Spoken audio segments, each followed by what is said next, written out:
कि विगत दिनों की भांति आज भी 2, 4, 5, 10 लोग मिल जाएंगे, लेकिन मुझे भरोसा नहीं था कि जो एक छोटा सा मसाल हम लोगों के अभिभावक आ रहे हैं कुशवाहा जी के नेतृत्व में और हमारे छोटे भाई अभिजीत यादव जी के नेतृत्व में चल रहा था, वो मसाल इतना विशाल स्वरूप धारण कर लेगा, ये बरकता की सरजमी में आगे पता चला। और मैं ये कहते हुए अपने काम करता हूं कि लगाओ आग पानी में, अरे बाबा है जब जा लगाओ आग पानी में, मैं देखूं आगे कैसा है। आज बरकता को भी पता चल जाएगा ये सैलाब कैसा है। वीडियो नहीं चला रहे, कैमरा मैन बस आगे रहना चाहिए ना पीछे। भाई अभिजीत यादव जी ने हर एक शख्स से निवेदन किया, हर एक शख्स से आग्रह किया कि मेरे मित्रों, मेरे साथियों, नौजवानों और क्षेत्र के वासियों, आप लोग आए, ये लड़ाई आपकी है, ये लड़ाई आपके अभिमान की है या लड़ाई आपके स्वाभिमान की है। बहुत सारे लोगों ने कहा कि अभिजीत यादव राजनीति कर रहे हैं, मैं भी कह रहा हूं कि राजनीति कर रहे हैं, लेकिन आपका गला कौन पकड़ा हुआ है, आप भी आगे करिए ना राजनीति के, कैसी राजनीति होती है।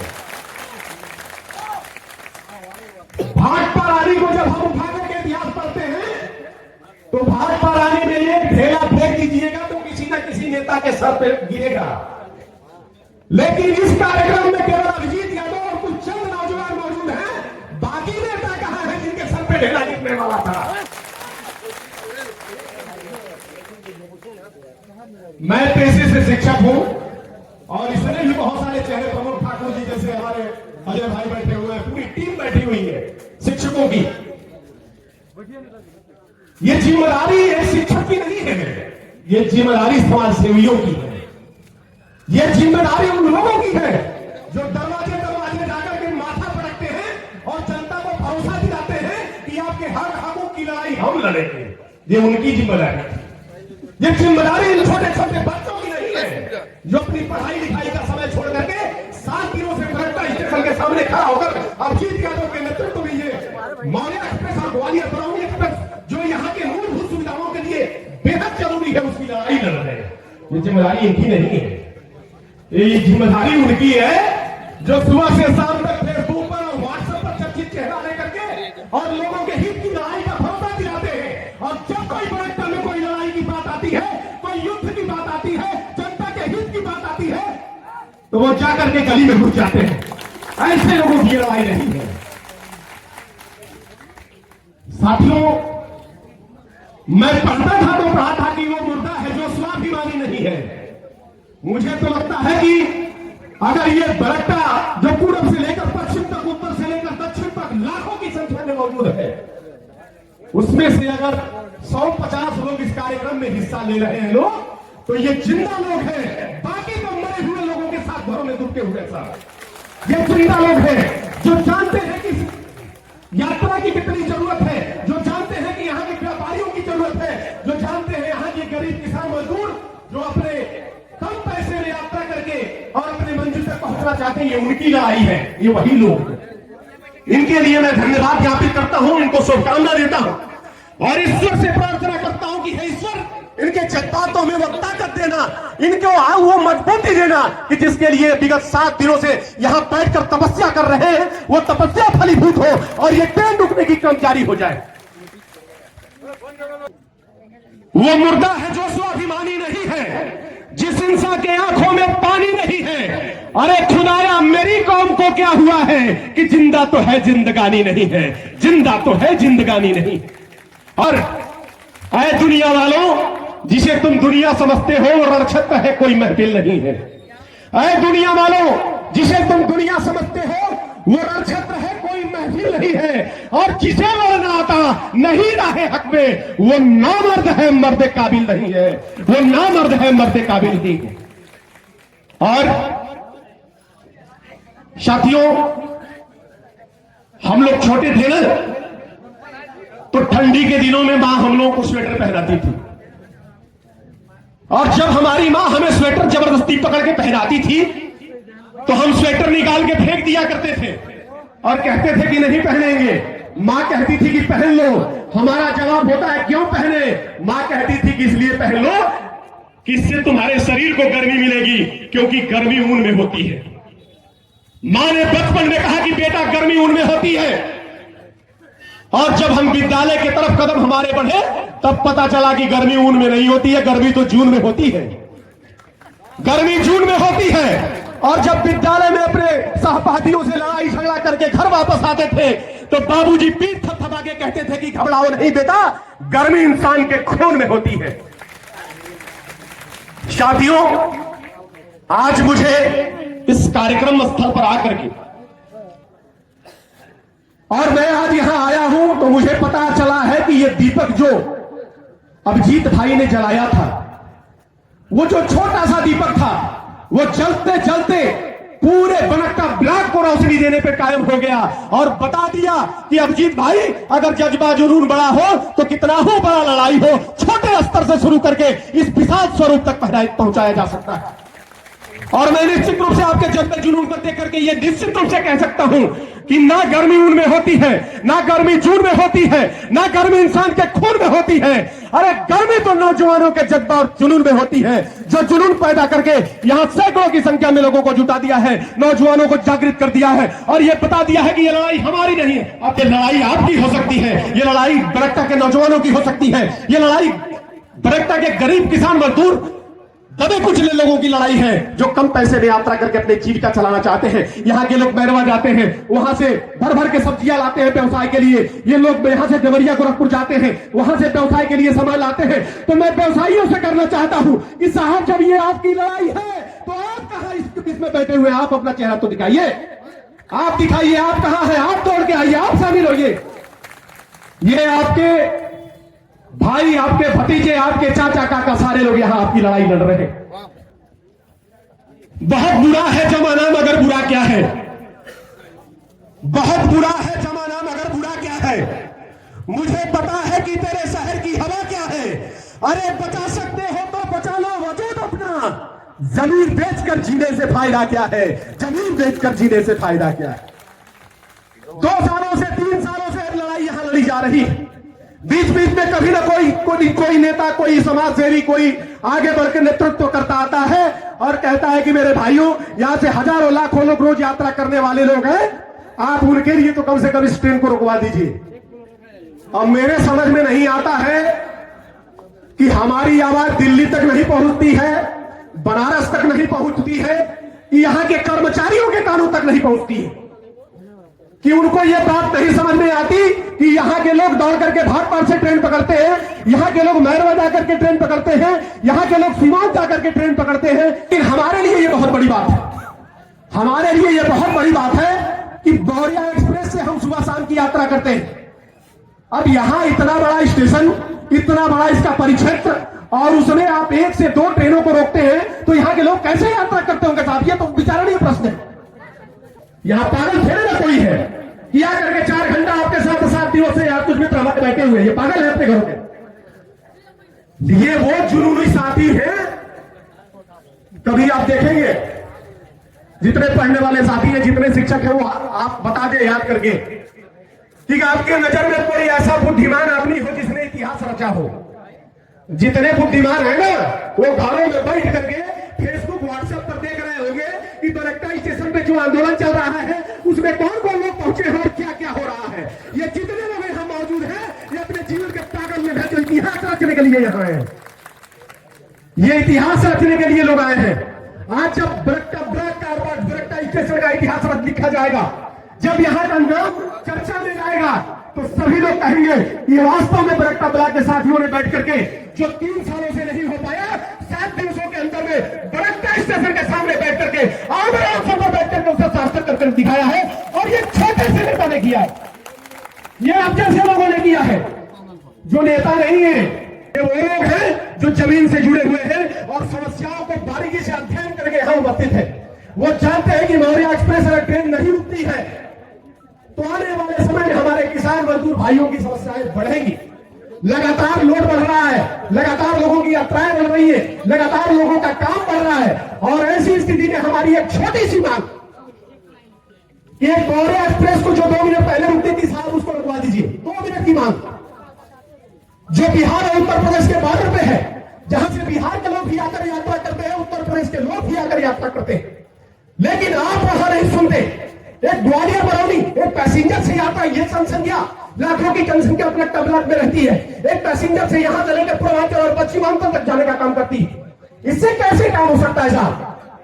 और मैं कहता हूं कि जज्बात मोहब्बत के छुपाए नहीं जाते, तूफान खुद उठ जाते हैं, उठाए नहीं जाते।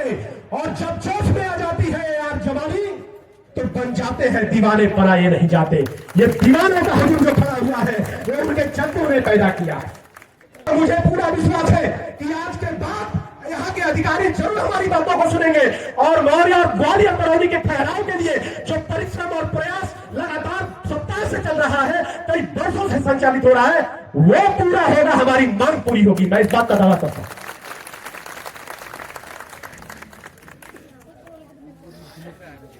कोई एक आदमी, कोई एक मसीहा आएगा घर से निकल करके, कोई व्यक्ति आएगा और हमारी लड़ाई लड़ेगा, हम जीत जाएंगे। ये कभी नहीं हुआ है इतिहास में।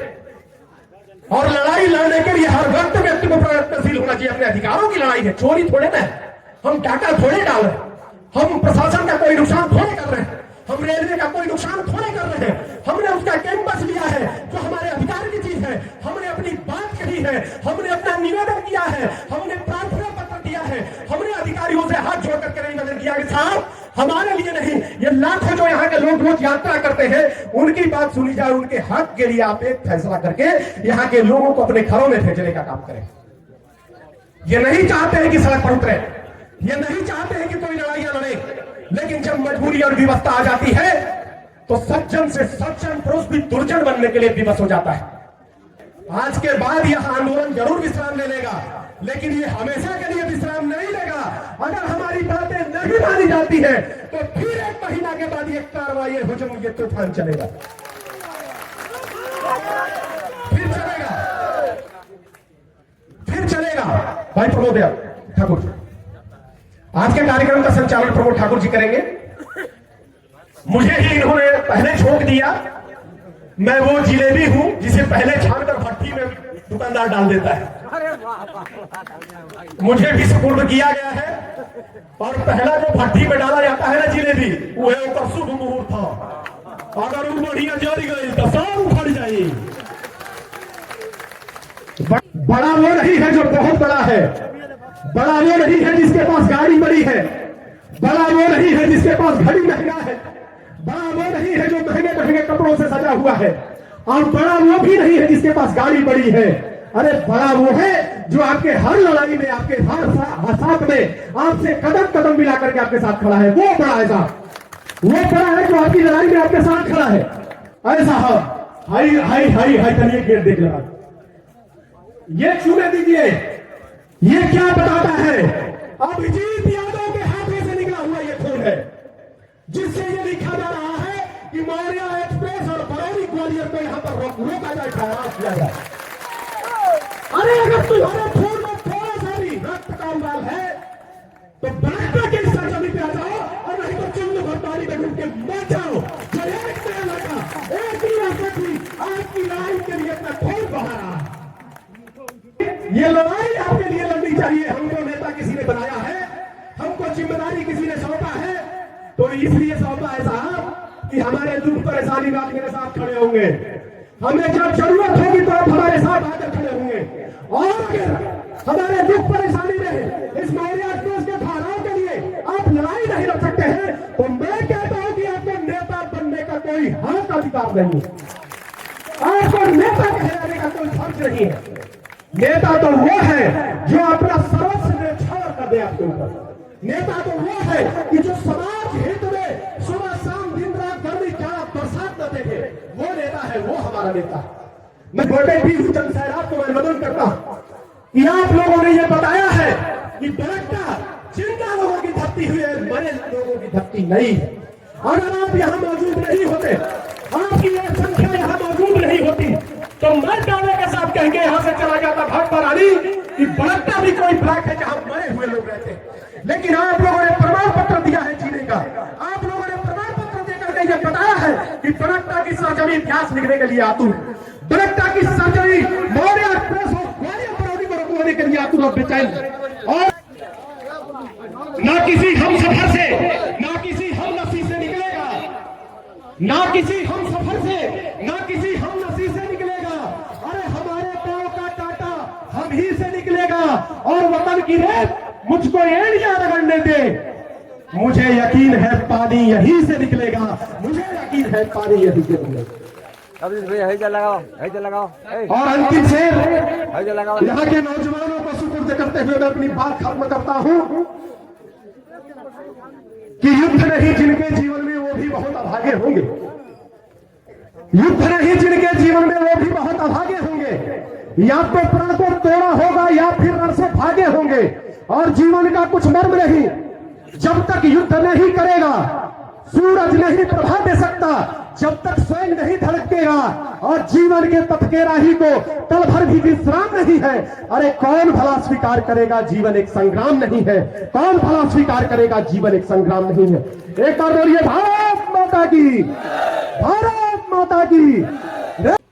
और मेरे मित्र प्रमोद ठाकुर जी ने कहा कि जब अवसर मिले तो बगावत। हमें तो कभी कभी बहुत शर्म आती है, शर्म इस बात की आती है श्यामदेव भाई कि एक व्यक्ति, एक बूढ़ा बुजुर्ग व्यक्ति जिसके हाथों में ताकत नहीं है, जिसके पैरों में ताकत नहीं है, जिसके शरीर में ताकत नहीं है, उसके जज्बे में इतनी ताकत है कि भाट परानी से आकर के और बरकटा वालों की लड़ाई लड़ रहा। कहते हैं कि मोहब्बत भी जरूरी है, शिकायत भी जरूरी है। मोहब्बत भी जरूरी है, शिकायत भी जरूरी है। और मंजिल के वास्ते दुनिया में मेहनत भी जरूरी है। और हवा जब तलक हवा है तभी तक करना इज्जत उसकी, हवा जब तलक हवा है तभी तक करना इज्जत उसकी। हवा आधी जो बन जाए तो बगावत भी जरूरी है, हवा आधी जो बन जाए तो बगावत भी जरूरी है। कर्म तुम्हारा कल होगा और कर्म में अगर सच्चाई है तो कर्म कहां निष्फल होगा। हर एक संकट का हल होगा, वो आज नहीं तो कल होगा।